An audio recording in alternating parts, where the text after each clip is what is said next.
Hey everyone, it's Amador, and I'm here with another guest design team project for Diemond Dies, and this is the 30 days of Diemond Dies that we are doing in August. And let me show you the project I did today. I used this watering can die, and I also used this flower die, and of course the links will be in the description for all of these dies. These are just also the other dies that I received, the various sizes of watering cans, and also the butterfly, this gorgeous butterfly with inlays and a film strip. So let me show you what I made. And of course I will have my dies are going everywhere. And of course I will have the whole process video after this so you guys can see from start to finish of what I did. The only thing I did not film was me cutting out one of the sentiments. Okay, so I want to do a cute little cactus. I know cactuses or cacti and succulents are all the rage. Me personally, not so much. I live in Las Vegas. It's a freaking desert. It's hot. And they're all over the place. It's like whatever, no big.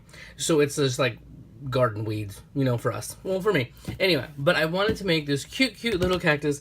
The cactus is a cut from the Silhouette store, and it is Happy Cactus number 150068 if you guys like to pick that up. And just a little side note, also this font is from the Silhouette store, and this is Arial font number 154249, and I'll have those in the description in case you guys are interested. But I wanted to have these little cactus being planted in like these old watering cans, and here's the flower, and of course I show how I made this. It was easier for me to glue them all together and then stain them because they all have like a little bit of shading, the cactus and even the little watering can. Now this one particularly I had a boo-boo because I made a background for it and I did not like it, and I went back and then just used this pad from Lawn Fawn Perfectly Plaid to give it a little bit more of a pop of a background, to give it more of a spring kind of summertime feel. And the funny thing is that I just realized that I'm missing the little tools. I plan to put these little tools in there, so if anything I might do that before I am done. But I just wanted to focus on the watering can, and because the first time that I used these flowers on the shadow box project that I will also show here. It is, here, let me grab it. When I put these together, here they are in purple, I'm like, you know what? Those would really make like really nice like cactus flowers, because cactus flowers are like a specific little bud, and they open and they're very bright and colorful compared to normally how the cactus are. Because the cactus is generally green, ashy green, kind of like a grayish green. Very, very simple and stuff, but the flowers are absolutely gorgeous. And where I come from in Mexico, we actually, the cactus fruit, I forgot what they call it here. I forgot there's like an actual name, but cactus fruit is so sweet and delicious. It just has giant seeds inside, but they're super delicious. I know this is random. Of course, leave it up to me to end up talking about food, right? So yeah, I can't believe I totally forgot these. Give me one sec. So here we go. I just went and quickly die cut them. Got a little bit of distressing stain on them, just to make them a little dirty. So let's figure out how we're gonna pop these puppies on here. I think we're gonna do this one like this. Now, since these are much thinner, I'm just going to glue them. We'll do this one like this. I'm gonna leave the little handle loose on this one, because on this one we're actually going to glue the handle here and put some dimensionals on. Some of this mountain foam on it.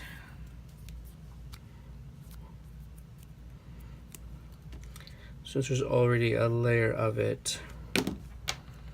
All right.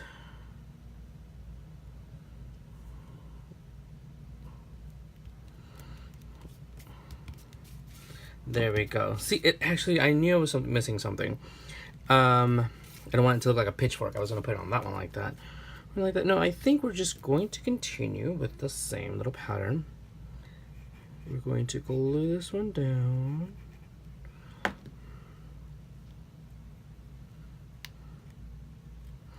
So I'm going to leave that loose so it kind of sticks up, so like it gives it some dimension. Hopefully it doesn't fall off. You know what? Let's not take the risk. Little bit of glue. And we'll put some on this one as well. But it'll still let the little handle part stick out a little bit more. Let me just grab another piece. And look, also I save all the little pieces and I just stick them on here.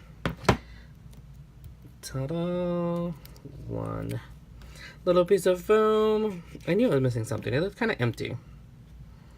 But this is generally how things end up going, where I totally forget something. Boom. Okay. So there we go, and we've just used up a few more of those pieces. And there they are. Now they're totally complete. You know what? If anything, I could have put one of the tools down here or one of the flowers. You can always embellish the inside. But these are the little cards. Okay. Now that I finally threw in the the gardening tools. And so what I did with these flowers, I layered one at a time, one by one, and then I went over, and I also embossed them a little bit with some, with these large stylus tools. Now this is how big they are. I use these for my flowers. These you can find like in the clay, they're by Sculpey, and you can find them in the clay section of your craft store or online store. Now here is the same font, here's the same sentiment. I use the Arian font. And this one I hand cut out. I did not record this because I wasn't paying attention. I'm like, oh, let me see what it looks like. Then afterwards, I'm like, oh yeah, should record it. But here, this one, I went ahead and die cut it with little rounded stitch border dies, which I did the base of the card as well. But they turned out so cute. I wanted to try something simple, something quicker, even though it took me a little time to shade them. I did size the cactus to about 3.5, so it would fit within the watering can. Now with this watering can die, see I have little pieces here, I actually just went ahead and I cut with my scissors around here to make the opening a little bit bigger for the cactus to actually fit inside, because I wanted it to look like it was planted within the cactus, within the watering can. And I just really fell in love with the dopey little look on this little cactus. Look, it's like, hello, I'm stuck in a can. Literally, that's probably what it's thinking. I'm stuck in a can. But it has quite a bit of dimension, even though we are not making it super dimension like the other one. Like this one has tons of dimension. So that is how I chose to do that one. And I just really liked, I wanted the font to be just a little bit different, a little bit wonky, not just so perfect like regular letters on the card. And you can still see the little needles right there from the cactus over the green. And most of these cardstock are just basic cardstock. This is heavyweight cardstock. I like making my cards, the bases with heavyweight cardstock, especially when you do mail something to someone. It just goes all over the place. But yes, look, totally love. And actually, the die from, where did it go? I have them on my desk, but for some reason, I totally forgot. Well, anyway, the little handle on this die, like seriously, they are all on my desk, and oh, it's upside down. You get a little indentation from this, a little bit embossing for the handle, so it gives it more of a stain. And this is just gray cardstock, and this is just craft cardstock. No big changes. Just the only thing, I did use some distress inks just to give it a little bit of shading, and you will see in the process video how I added the shading on all of these. I ended up using my Lawn Fawn inks to shade and distress them. I wanted to see how they would work out, and they worked out perfectly because I did all of the shading with the Lawn Fawn inks for the can, for the cactus, and for the flowers. I absolutely love it. Gave the flowers quite a bit of dimension. And the way I assembled it felt a lot easier, as opposed to distressing or staining the edges of each individual flower and then layering them. I just layered them first, and then I just went ahead and distressed them, and look, they turned out absolutely awesome. Turned out perfectly cool, just how I wanted, just to give it a little bit of color and dimension. So there you go, you guys. Stick around for the process video, and yeah, hopefully you guys like it. Check out Diemond Dies, and of course I will have all of the links to the store in the description and all of the information that you guys will need. So thank you guys. Make sure you guys are checking everybody else's channels for the 30 days of Diemond Dies, and I will talk to you guys soon. Bye everyone. So here I am starting out with assembling the cactus. Now there's another cut which makes the black background of it. I didn't want to go ahead and actually cut it, so I just cut little pieces of scratch paper and black to cover up the mouth and the eyebrows from the back, so shows in black. But here I am just distressing the edges of the cactus in Lawn Fawn Jalapeno ink. And if you notice, I'm sitting there with my paper piercer because in between the little sections where the needles are, some of them didn't really cut out that well. So I wanted to make sure that they were reinforced so the needles would show up perfectly. Now I go on to distress the flowers from the flower die from Diemond Dies. I go ahead and I glue from the smallest to the biggest, one on top of the other, and of course offsetting it quite a bit on so the petals are in between. And then I distress it with the Lawn Fawn Guava ink. I really love the plushness of this guava color, and I can attest to the fact that that actually does look like the inside of a guava, because in the springtime I eat tons of them. Even though I live in the desert, I totally do.